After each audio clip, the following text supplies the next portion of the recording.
welcome everybody to Community Board 14's second of 6 of our Lunch and Learn series on land use development, housing, and public space. And we're very excited to be taking ownership of Community Board 14's own capacity building on land use items. We will, as Anya said a minute ago, we will host these on our website as a playlist so that they'll be a resource for for the foreseeable future.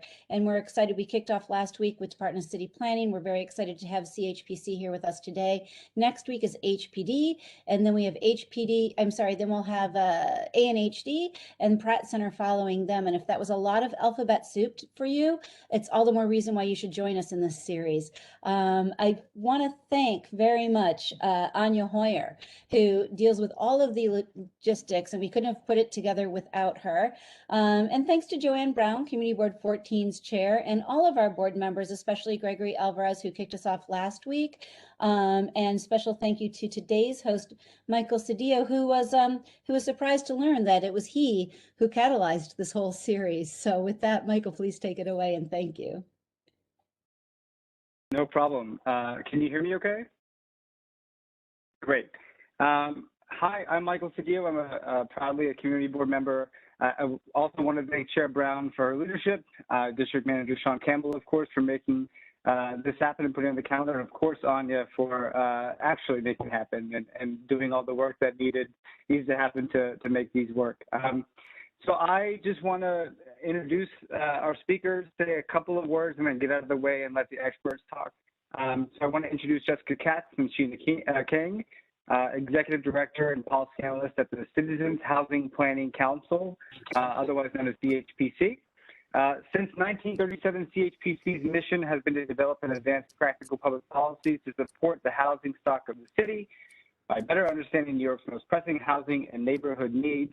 On a personal note, I first learned about CHPC when I was, what year was that? 2015, 2016, when I was a graduate student at Columbia University.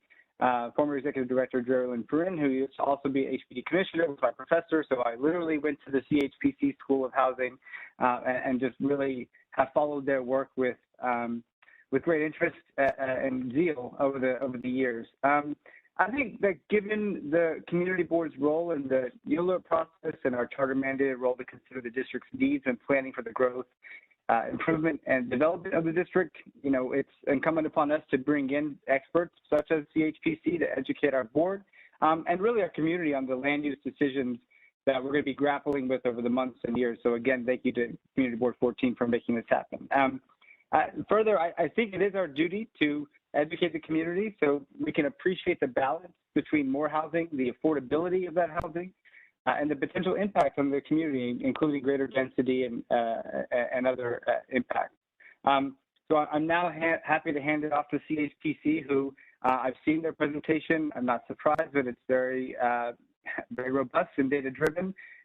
So they'll be giving us a district-specific presentation for us to lean on, not only learn in the moment and ask them questions, but to use as we grapple with rezoning decisions in the future. Think about the district-specific housing needs we have here, and really try and have some sort of reference and data as we, work to, at least from my perspective, try and emphasize collectivism and social responsibility and future land use decisions. So with that, I will hand it off to CHPC. Thank you so much.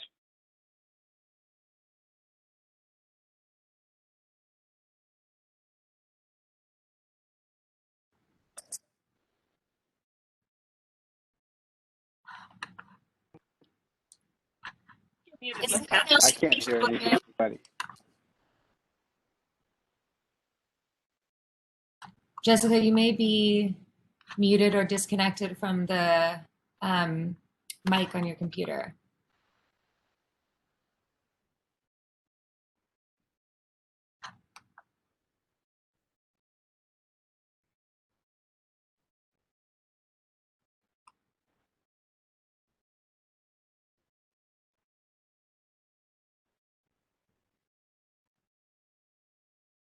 Maybe stop screen sharing for a second and see if that does anything. It might have also connected your computer audio somehow.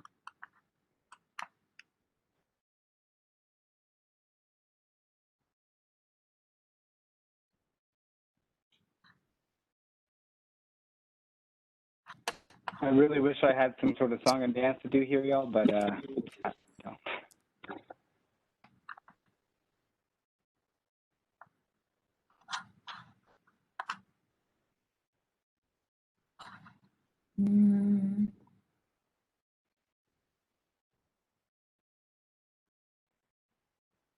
Next to the mute button, there's like an arrow. If you hit that, and then just make sure your mic under microphone,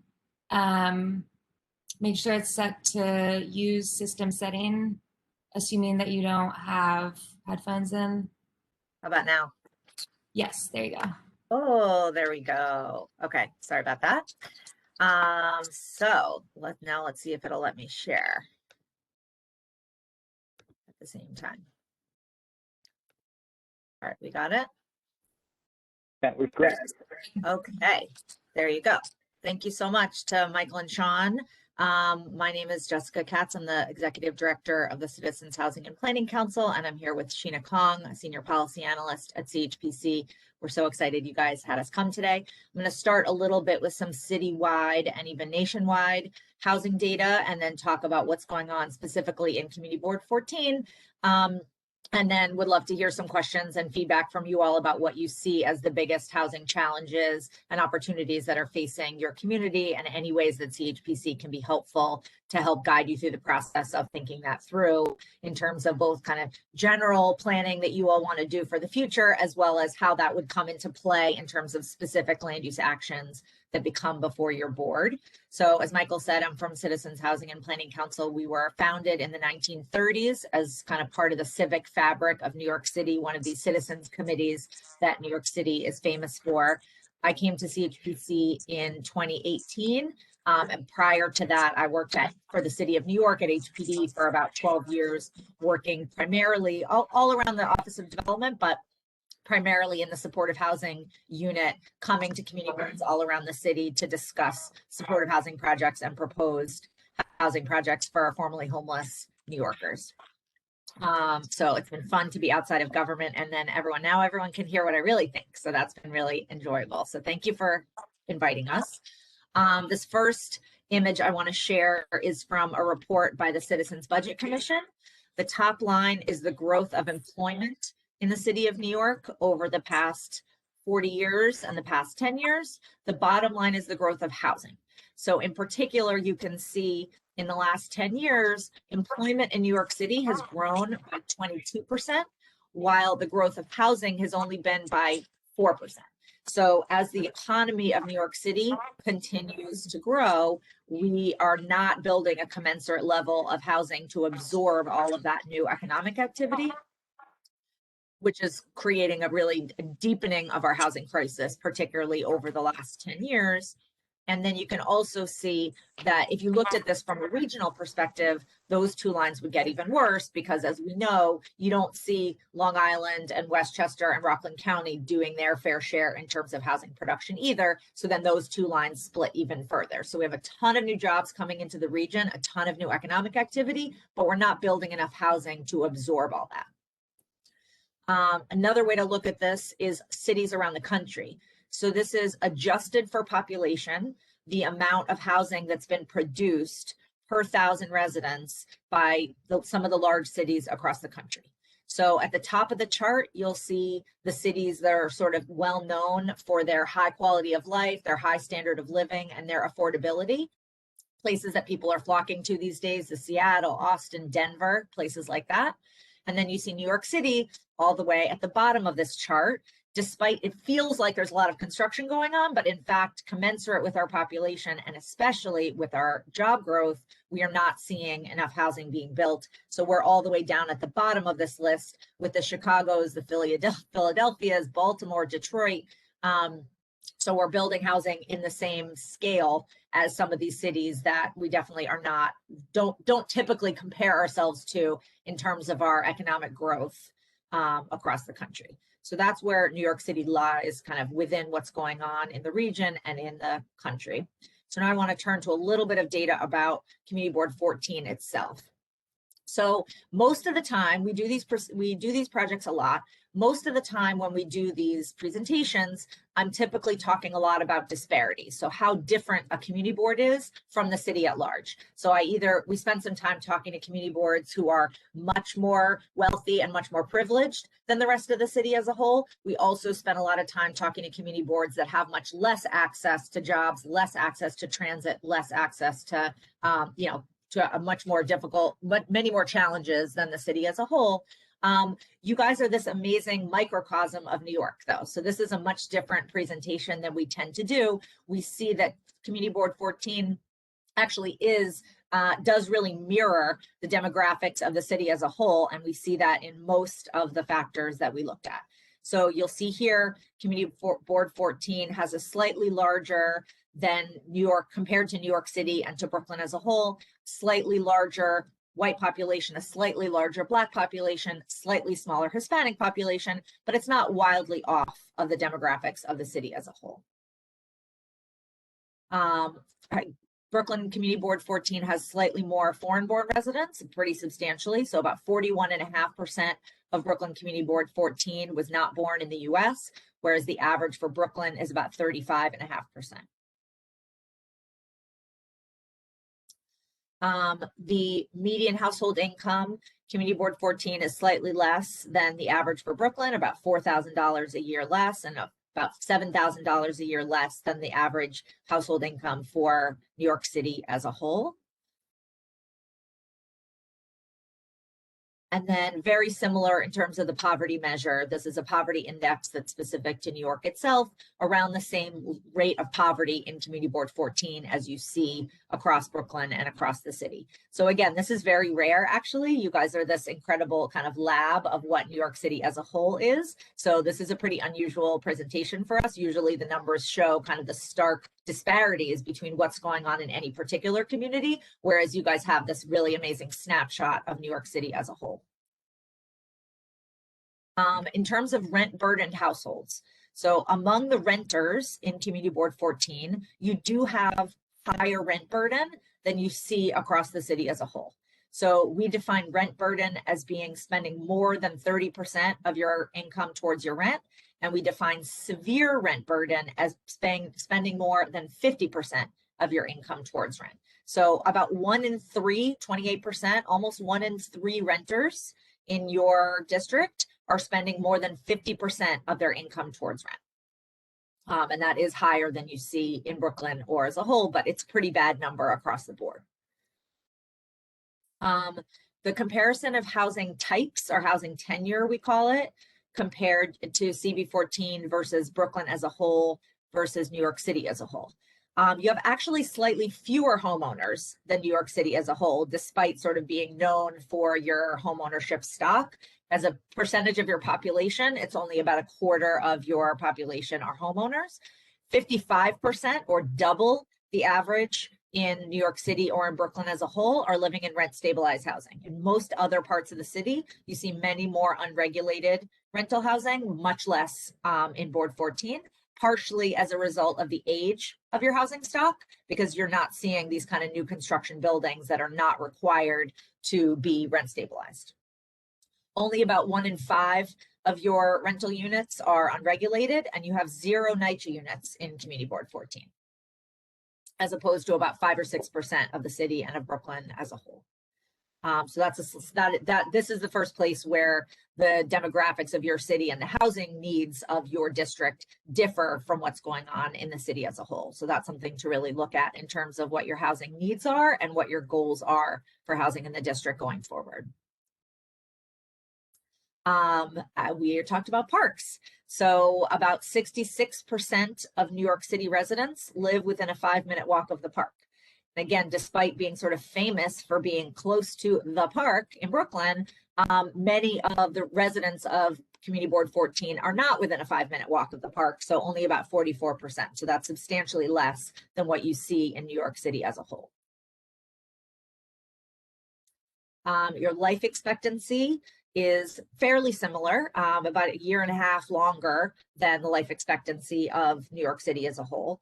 To give you a sense, we recently did a presentation to discuss the Soho rezoning that's been proposed, and there the life expectancy in Soho is about 7 years longer than the average. So you guys are right, you know, a slightly higher life expectancy, but not completely off the charts of what the New York City life expectancy is. You're really a lab of what the rest of the city looks like.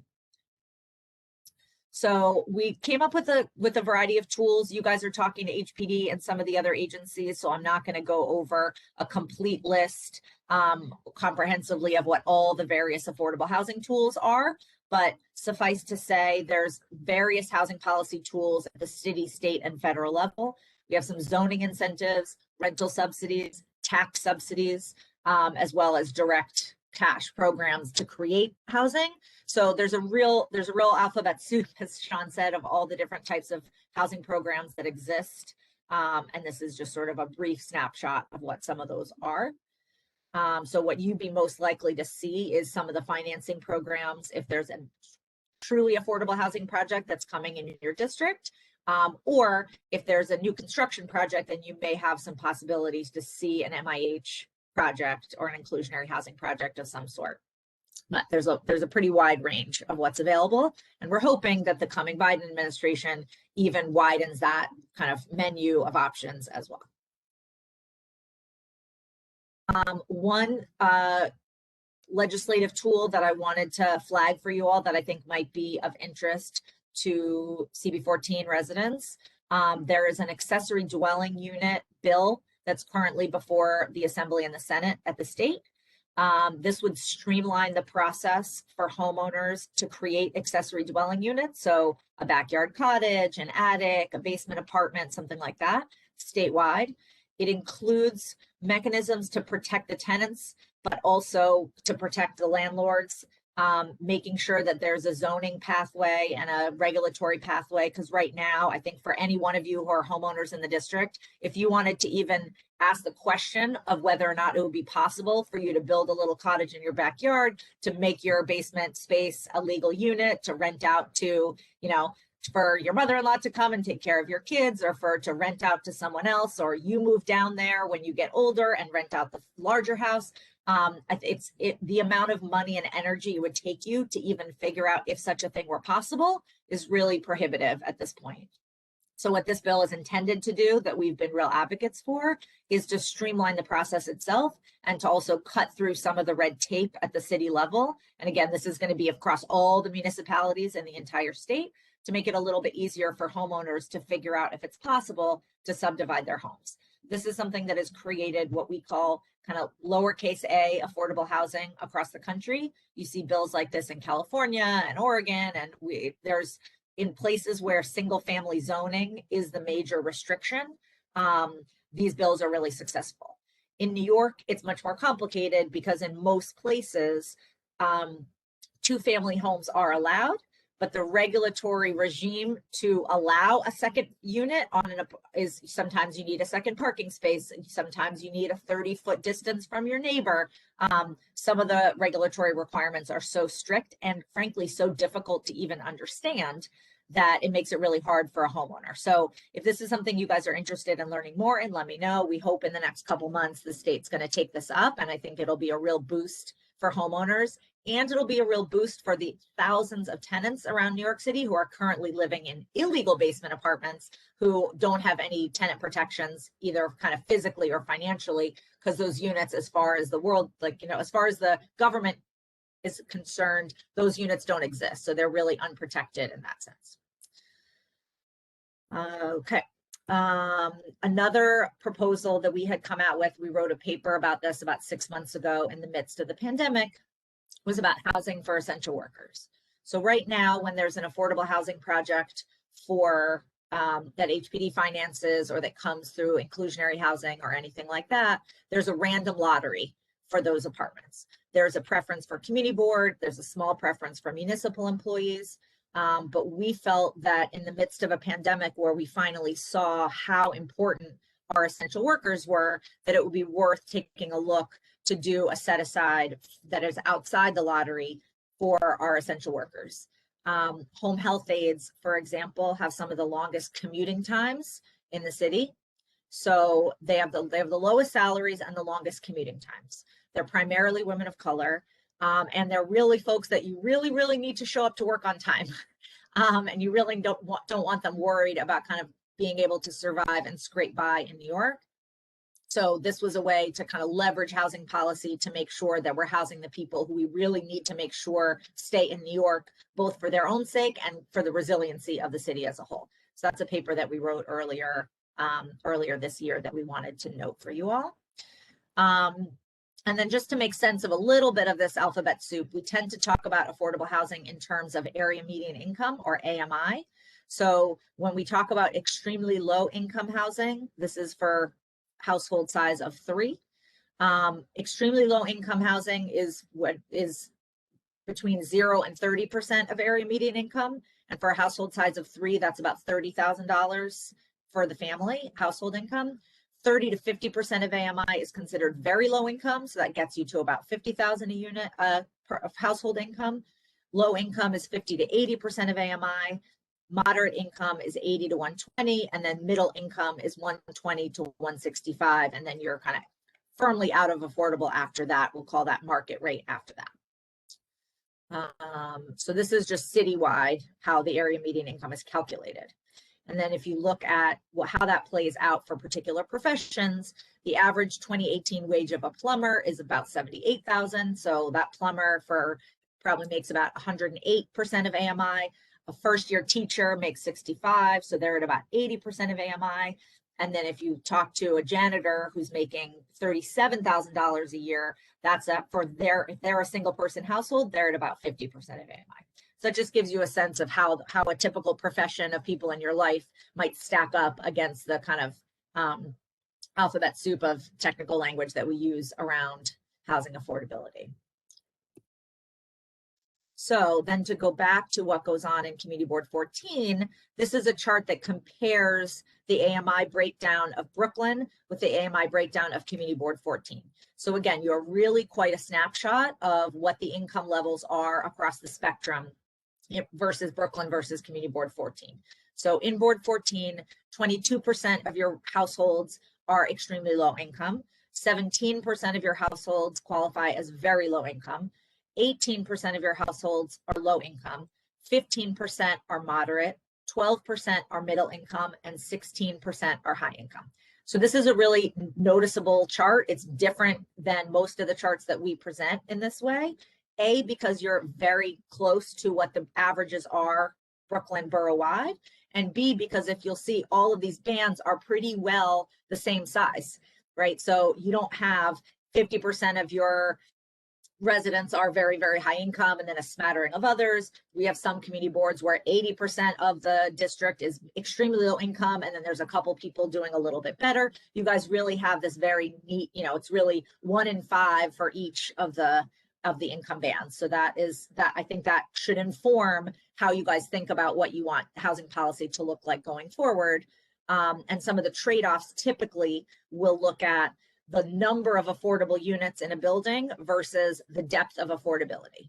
So I think as far as CHPC is concerned, that's a totally reasonable trade-off, and reasonable people can disagree about which side of the spectrum you want to be on. You can have fewer units at targeting lower incomes, or you can have a wider array of units at slightly higher incomes.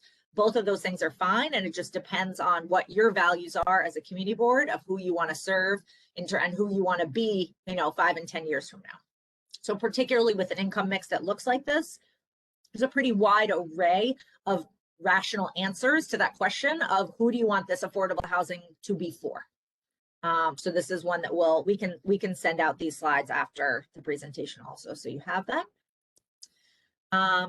So then we get to the housing production over the past 10 years. So as we saw, there's not been a lot of housing production in New York City over the last 10 years, especially when you compare to how many jobs have been created over that period of time.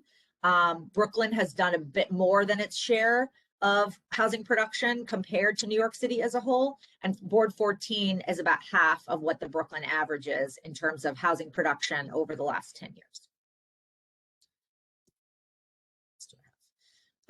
So just as a way of starting this conversation, mandatory inclusionary housing is one of the main tools that the city of New York uses. So some of the reasons to use MIH and some of the benefits of MIH in a high opportunity neighborhood, obviously increase housing supply in areas with limited development opportunity, ensure that all new development includes some number of affordable units. It creates that new affordable housing typically without the use of a housing subsidy, which especially in a high cost neighborhood is pretty challenging to do. And it encourages affordable housing specifically in places where the high cost of land limits the usefulness of other affordable housing tools. So a Section 8 voucher, for example, is about $1,200 for a studio apartment. So in a neighborhood where a studio apartment is $3,000, there's not a lot of good that a Section 8 voucher will do. And in an area where there's very high cost of land, some of the HPD programs don't take you very far. So that's where MIH comes in to kind of create that value out of the value of the marketplace, as opposed to using taxpayer money directly.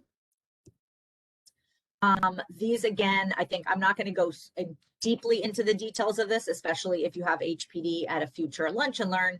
But generally speaking, as I said, there's this balance between the depth of affordability, or how low income the units will be, versus the number of affordable units. So that's a balancing act that there are a variety of options for. We lay out here options 1 and 2, which have either deeper affordability with fewer units, or higher levels of income but more units. Then there's also options 3 and 4, which can overlay on top of both of these, to give you a sense of what some options might be if people are coming to you with MIH developments. And then what we hope to do, and we're happy to, be as involved or not involved as you need to, is to really start to help you guys think through a conversation about what your housing needs are. So what we recommend is to start with what the challenges are of your community, what your concerns are. So these are not specific to Community Board 14, but when we go around the city, some of the things we hear: people worried about increasing housing costs, people worried about demographic changes in the neighborhood, poor housing conditions at NYCHA, which is less of an issue in Board 14, but also means you have less of a base of affordable housing to start with to kind of maintain that income diversity that you have right now. People concerned about loss of small businesses, climate change, and then unmet needs for green space, community facilities, and infrastructure. So once you all have kind of had those deep dive conversations about what those challenges are and what your concerns are, to try to set some goals and priorities. Now, the hard part here is that a lot of these goals are at odds with each other. So, you can't have both a building and an open space at the same time. You can't have both a short building and a deeply affordable building. So at some point, when the rubber meets the road, you have to figure out how to prioritize these various goals. But starting to think through, these are some of the things, again, we hear across the city, and you would have to come up with what your own are through whatever exercise you want to go through. Some community boards we hear from, they want to make sure they're only serving the lowest income New Yorkers. Some places are really focused on combating segregation and racial inequality. There's lots of districts that have an overwhelming number of NYCHA units. That is their core set of affordable housing units in their neighborhood, and they're really starting to fall apart and they're at risk.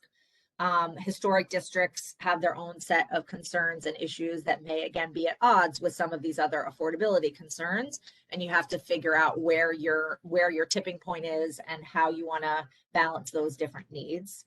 Climate resiliency is something that in certain neighborhoods we hear a lot about, particularly ones that were deeply affected and continue to be deeply affected by Sandy. And then increasing access to jobs and transit in neighborhoods that have a harder time getting access to those central places. In neighborhoods that have great access to jobs and transit, those are the places where we really fight to create as much affordable housing and as much density as we can, because that solves both your affordability problem and your climate problem at the same time, as well as investment in schools, parks, and community infrastructure where that would be needed for any additional housing. So again, these are some of the kind of questions that we would encourage you to ask yourselves as a starting point.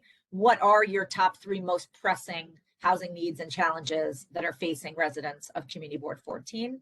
What are your priorities and goals for the future of Community Board 14? And then which type of projects do you think would help serve those goals? Like what are your top priorities? What are you willing to trade? And what do you think would be the best version of a project that you can kind of think through to have something to compare that to when people come to you with a various proposal. So I'm going to stop sharing now. That concludes our presentation part of the presentation, but we're happy to guide any kind of discussion or answer any questions you all have. Thank you so much for inviting us. Yeah, I just wanted to thank you so much for that, the research and laying it out so clearly for us. Really appreciate it. I also wanted to welcome and make sure to note that we have Richard and Eileen from the Borough President's Office. So thank you for being here with us today. And we have a number of community members and community board members who have put questions in the chat. I know Glenn has a few questions, so I will go on mute and let folks ask their questions.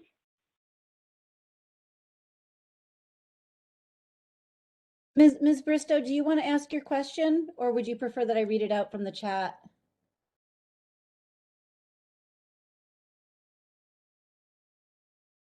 I'll begin to. Oh, I was just going to mention she does not have a microphone, so you can go ahead. Then I'm going to go ahead and read it out from the chat. There was a question during the presentation from Glenn Bristow about whether the ADU was attached or adjacent. I don't know if I've lost the context since we've moved on from that slide, but you're nodding, Jessica. You get the question. Go ahead. Yeah, sure. So the ADU, there's two bills that are going forward right now. One is a city council bill that would reduce the ceiling height requirement for basement apartments in two-family homes specifically. So that would be just applied to basement dwellings existing within your home. The statewide ADU bill is broader, and it anticipates a variety of ADU options, including a backyard cottage on top of your garage, etc. So that would be either attached or adjacent. In New York City, probably with the possible exception of Community Board 14 and some places in Queens, typically we're talking about a basement or an attic apartment, but I think there are some places where a backyard cottage might still be possible. In places like California, we're almost always talking about a backyard cottage or converting your garage to an ADU, but in New York City, we're all kind of scrunched in more, so more often you're talking about within the envelope of the home itself. Thanks for that. Yeah, and Glenn just pointed out too that, sorry, Sean, to talk over you, but as we say, Glenn just pointed out as well that we do have a lot of garages in the district, and I do think that is something that is specific to our district and unique to our district that, like, to be honest, a lot of folks are right now using as accessory dwelling units. And so I think it's could be a great opportunity to your prompting questions, Jessica, like what are some challenges or what are some opportunities in our neighborhood? I think that is a prime way or option that we should consider in terms of adding to the affordable housing stock by really the stroke of a pen rather than development, which has a whole different set of considerations and conversations. Right. That's really one of the reasons why we had focused on ADUs, because there's so many neighborhoods where, you know, doing a ton of new construction really doesn't make sense, but there's a lot of extra space where people would love to be able to make better use of their existing homes. You could provide a little bit of better equity for a homeowner, as well as some protection for those tenants who currently don't have it. Or like parents who want their kids to live in New York City but can't afford it, and this is a way to ease them back to the city in an affordable way. Kids who want their grandparents to come live in New York City because they were stuck at home with young children, for example. Or that. There's another question in the chat about the definition of affordability. So the definition of affordability is that you are below a certain income level and are paying no more than 30% of your income towards rent. But that, as is mentioned in the chat, is a pretty wide range. Everything from someone who's earning $30,000 a year and is paying $800 a month towards their rent, which is almost nothing left over for basic essentials, all the way up to someone who's making $100,000 a year and is paying $1,500 a month for their rent and has plenty of kind of space after that. So that's another project actually that we're working on, is how the differential between this assumption that 30% of your income is kind of a static number, that plays out very differently depending on your household configuration and your income. But I think for planning purposes and as a technical matter in the law, affordability means you're spending no more than 30% of your income on your rent. And Jessica, I did add the link to the HPD site with the services and information based on area median income for those who want to click onto that for more numbers on that. The current basement height is 8 feet and it's going down to 7. And we have found actually there's a pilot program going on right now in Brooklyn and East New York. That was most of the funding was cut by that. So we have relatively little data from that program. But CHPC is the program evaluator for the East New York basements pilot. And we found that the vast majority of interested homeowners in East New York had basements that were 7 feet, and it was going to cost something like $200,000 or $300,000 to dig out the basement to get to that 8 feet. So going down to 7 feet, I think, is going to have a huge impact on what's possible and legal. A 7-foot basement is allowed in a single family home. It's just not allowed in a 2-family home. It's also what the official ceiling height is in the International Building Code. So there was just this quirk in the New York City zoning that if you wanted a second unit for a 2-family, you had to go all the way to 8 feet, which is the requirement above grade. But that was really going to make it cost prohibitive to make most basements into a legal dwelling unit. I have a question. I'll jump in, but before I ask, I just want to make sure to especially invite those who are not community board members to ask questions. This is not, you don't have to be a community board member to ask a question, either in the chat or in the video, and I just want to especially welcome you to ask a question. Also, just so you know, Jessica and Sheena, there are folks on this call who know a lot, particularly Greg Alvarez, who helped negotiate the community benefits agreement for the rezoning at 1620 Cortelyou a few months ago, Greg, and sometime recently. So I invite you, particular Greg, to ask questions. But my question was, maybe it's more of an observation, is I was really struck by the percentage of units that are rent stabilized in our community. I think you mentioned that it's maybe related to the age of our housing stock. I guess I wonder, like, how much of an outlier is that, and are there things that we should be thinking about as a community board to make sure that we can do proactively to make sure that we are keeping as many rent stabilized units rent stabilized and not going market rate as possible, and what you might opine the community board's role is in doing that and helping there? Sure. Yeah, I was surprised too when we ran the numbers and saw what a high level of rent stabilized units you have. I suspect it's largely due to the age of the housing stock in Board 14. Recent changes to the rent stabilization rules prevent luxury decontrol.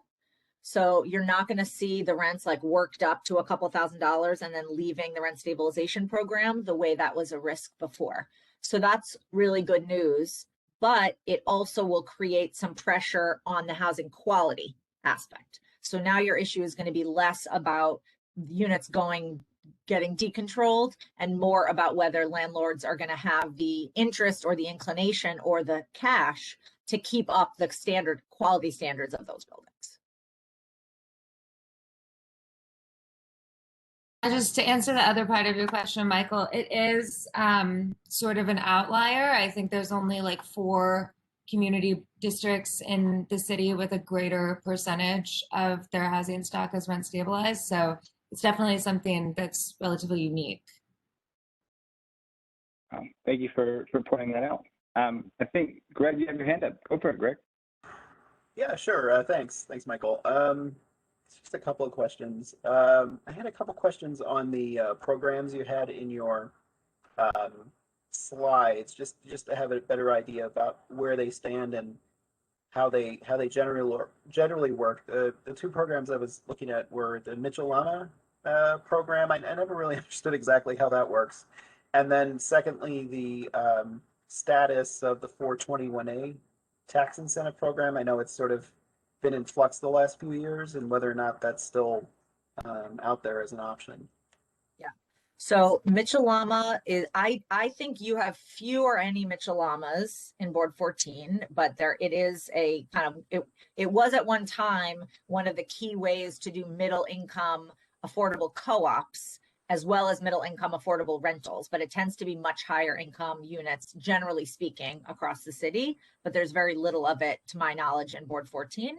And that is a portfolio of buildings that there's not new Mitchell-Lamas coming online, but it's a portfolio of buildings that sometimes vote as a co-op to leave the Mitchell-Lama program. So there's a real preservation issue with some Mitchell-Lamas in certain neighborhoods. It's a co-op, and the co-op owners just agree after 30 years to leave the program, and then they're able to sell at market rate. So that's a pretty, that's a hard decision for a homeowner to say, I would, for the greater good, I would like to vote for my own property values to be artificially suppressed by 80% or something forever. So while everyone kind of demonizes them when they leave the program, I would be hard pressed for a group of homeowners to get together to voluntarily decide to stay. So that feels understandable to me. So there are some programs to make it a little easier for Mitchell-Lama owners to continue within the program.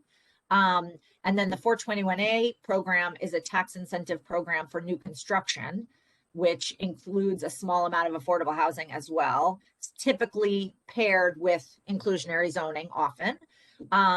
That program was re-upped a few years ago in a new form, and it'll be up again for it sunsets basically next year. So it'll be an interesting year with a brand new mayor, a governor who's possibly fighting for re-election or otherwise not fighting for re-election, trying to renegotiate the 421A program in that climate is not going to be one of my favorite parts of my job next year. I'll tell you that much. Understood. So thank you for that. And then the other question I had, just because you have, taken a pretty close look at CB14, just sort of, I think, talking big picture here, do you see any particular opportunities in our district for new housing or opportunity to create new units? Are there particular areas that you see as good opportunities, perhaps, for future housing? Yeah, I mean, I think that the most painless way is through something like the ADU bill, where people will be able to subdivide a larger home and incorporate an accessory dwelling unit within effectively within the existing, more or less existing building envelope of what you have.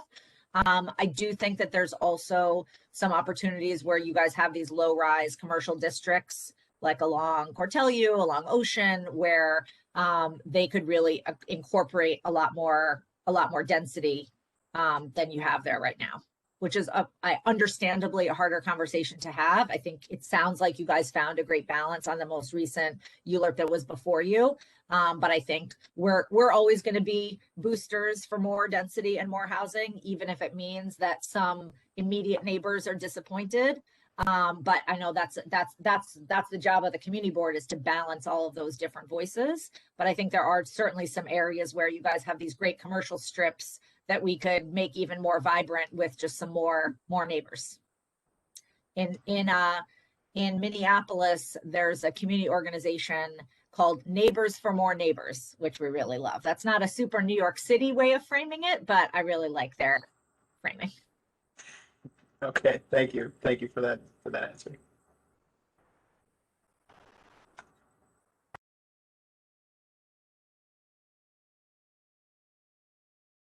I thought, structures. Robin, maybe it's less of a question and more pointing out the work FTC is doing. Did you want to speak on that a bit, or did you want me to paraphrase what you wrote in the chat?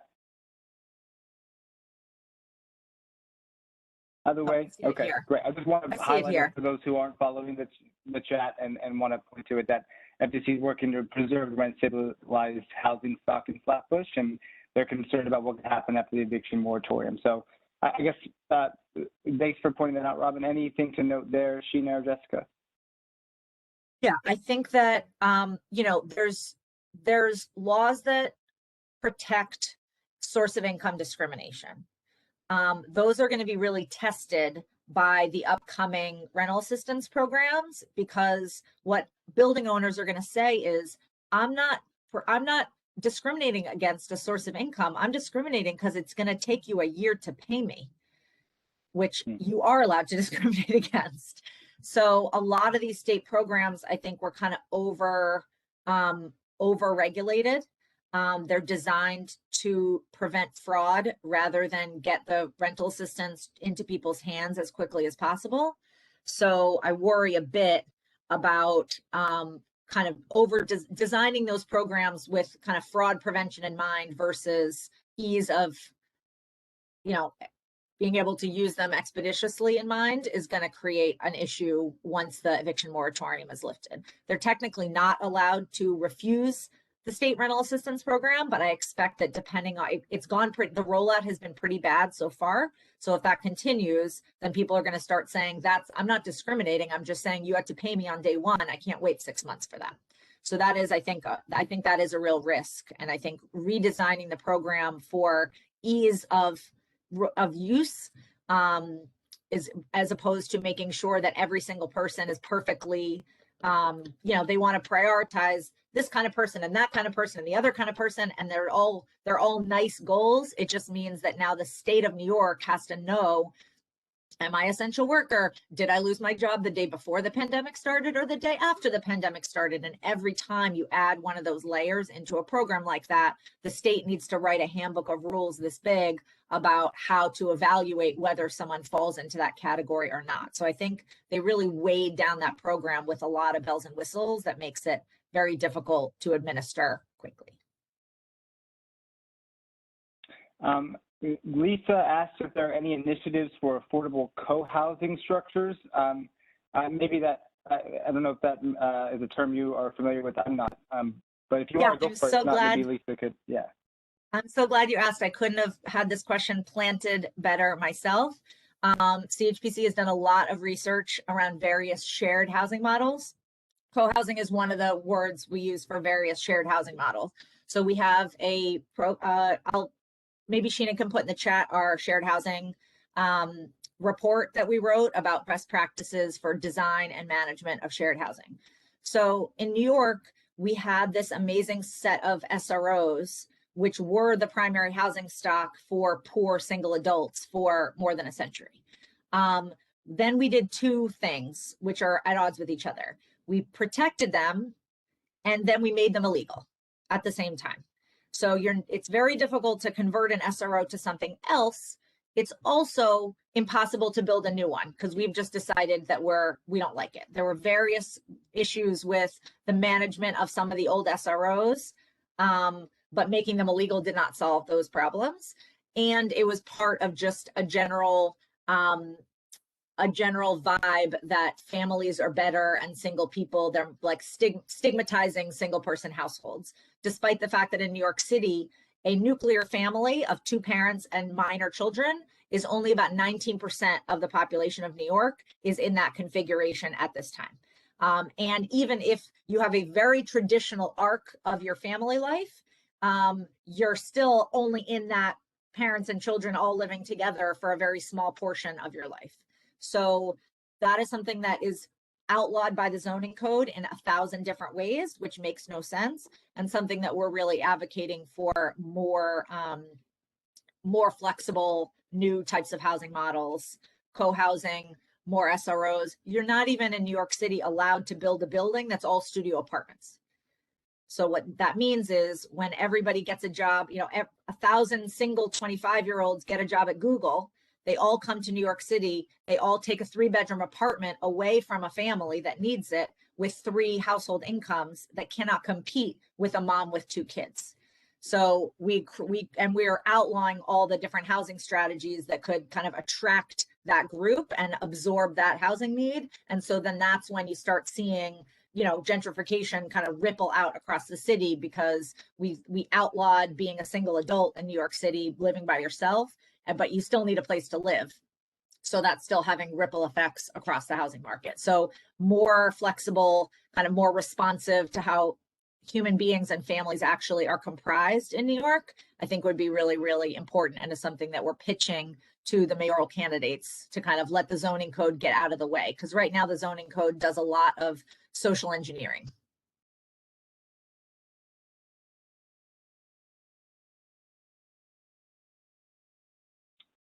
I have a quick one, and then I'll go to the chat. Who are the bill sponsors for the ADU reform? That's in the state? Epstein, Harvey Epstein is the New York one, and then there's a upstate guy whose name is escaping me. Okay, great. Thank you. Glenn has a few more questions. I'm going to go to Anya because she hasn't asked one yet. Does CHPC look at housing voucher program / Section 8 units? We have no NICE units in our district, but many individuals rent units in buildings through the NICE Section 8 program. How are these classified given they can be in market rate and or rent stabilized buildings? Making me so happy with these questions. You have no idea. Yesterday, CHPC got a grant from the Helmsley Foundation for a project that I lovingly call Brutal Bureaucracy, which was actually the title that the Daily News gave to an op-ed that I wrote a few months ago about the torture that we put low-income New Yorkers through when they try to participate in these type of programs. So the Section 8 voucher program is amazing. It's sort of the singular way that we are able to keep people out of poverty in housing units in this country. With any luck, the Biden administration will meet their promise of making Section 8 an entitlement rather than something you have to wait on a list for half of your life. For example, I get the mortgage interest deduction. I didn't have to apply for it. I didn't have to qualify for it. I don't have to ask. I don't have to wait. I just file my taxes and there you go. But if you're a renter and a low income renter, you get much smaller subsidy than what I get from the federal government. And yet I have to wait in line, go to the office, prove I'm poor again, fill out, give me your bank statements, etc. So CHPC is launching this project called Brutal Bureaucracy, which is about the kind of all the different hurdles that we put low-income people through in order to get the very housing subsidies that, first of all, rich people get as of right, and that they need the most. And we create a very difficult process for that. So I think the Section 8 program, the Housing Choice Voucher Program, is through both HPD and NYCHA in New York. They're very big and very robust and very helpful. But the things we put people through to get access to them, both landlords and tenants, by the way, are really tricky. And so we're trying to help the city think through a different way of thinking about some of those public programs and not have, rooting out. The program, again, seems to be designed as though there's some millionaire somewhere that's trying to cheat their way into this program. And we design the entire program to prevent that from happening. And what we do instead is take 500,000 poor people and torture them for 6 months apiece while the unit sits vacant and the landlord is frustrated because the unit's sitting vacant.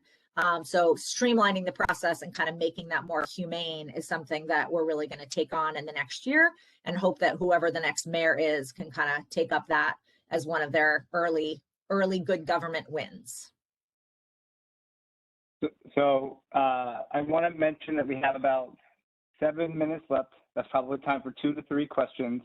I also want to mention that Brutal Bureaucracy is probably going to be the name of my City Hall memoirs. So I hope you haven't copywritten that. Not if I write it first, but, Michael. Dang. That's amazing. I love the alliteration. There are a couple more questions from Glenn, which thank you so much, Glenn, for asking all the questions, but I want to invite, and I already see another question, so I'm going to go to another one. Barton, you, and then maybe if someone else wants to jump in, if not, we'll get to Glenn. Barton. Thanks so much. I'm so appreciative that you presented us with all of those very CB14 specific details. And if somehow we as a board could sort of prioritize 10 bullet points of the ways we would like to encourage the direction, for the better ratio and the better presentation for the affordable housing issues. I totally botched that. But my question is, if we could invite you back and if we could present those to you, could you help maybe walk us through scenarios whereby we could achieve the goals that we would have prioritized? Yeah, we'd love that. Okay, that's easy. Thank you. That was it. Thank you. Well, and I'll say, Awesome. in some ways, you have a kind of a more challenging set of questions than other places, right? I mean, I think we do two different kinds of presentations typically. I'm either trying to nicely wag my fingers saying, you guys have no affordability whatsoever, no diversity whatsoever, get it together and share. I have that kind of presentation. And then I have presentations for very, very disadvantaged communities where we're saying, how can you kind of fight your way back and demand the resources that your city needs? You guys have this amazing little snapshot of what New York could be. But what we have not showed you, because I don't fully have wrap my brain around the data, is what your trajectory is. So like, what are you going to look like in 10 years if you do nothing? I think is a very different question than where are you? You're kind of at this amazing sweet spot right now. So how would you, what steps would you be willing to take to preserve that? And if you did nothing, or, you know, if you did nothing, if you said no to development, if you continued on this path with no change, what would the demographics of your district look like? What would the housing stock of your district look like 10 years from now? So to me, that's a trickier question that bears more thought. And I'm really glad you guys are thinking these things through.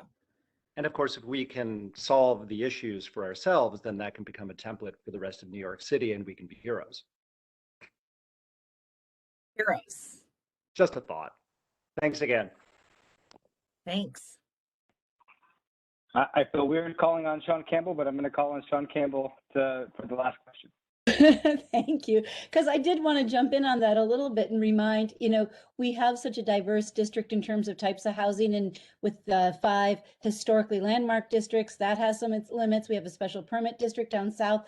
And so I wondered maybe if Richard Barrick, because he's so familiar with our district, had some sense of what we would look like if we did nothing. If there's anything, any of your wisdom that you want to toss into that really interesting, like what would Community Board 14 do if given its druthers, but also realizing that its druthers vary from neighborhood to neighborhood and type of housing unit and type of family, you know, what do you call it? Like combination in terms of extended families and that sort of thing. Richard, am I putting you on the spot?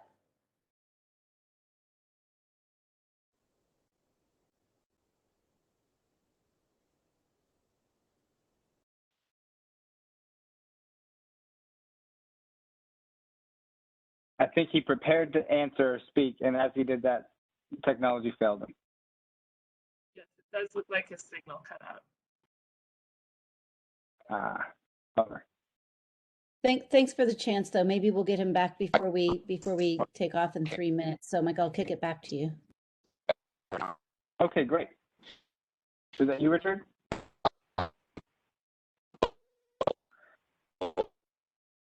I hear something, but it's not, can't make sense of it. So I apologize. So then while he's attempting, let me also just remind that the very last one of the series is going to be on June 17th, I believe it is, that Thursday.